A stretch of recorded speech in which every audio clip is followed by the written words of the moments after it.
World economic forum WEF global risk report जारी करछंती।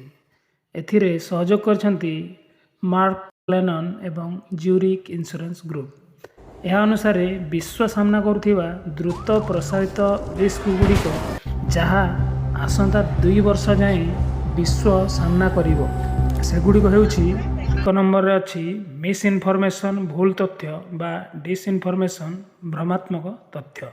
नव्य प्रसारित AI tools को अपव्यवहार करिवार संभावना अछि।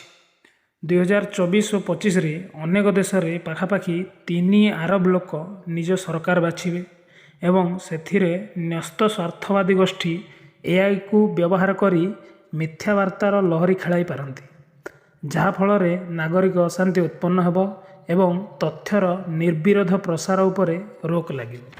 द्वितीय रिस्क हेउछि AI प्रजुक्ति विद्यार प्रतिकूल परिणाम एवं यार दुष्प्रचार को प्रसार करिवार क्षमता।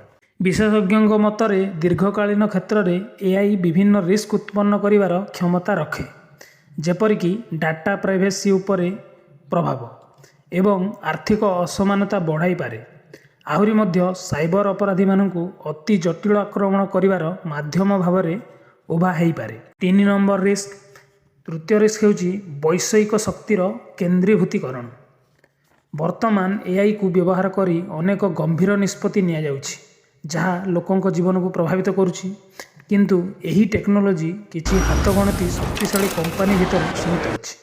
विशेषज्ञों कहवा अनुଯାयी लघु और मध्यम अवधि रे यह अनेक रिस्क उन्मेष करिपारे, जदि कॉर्पोरेट उद्देश्य और बहुसंख्यक जनसंख्यार हित मध्य संघर्ष हुए।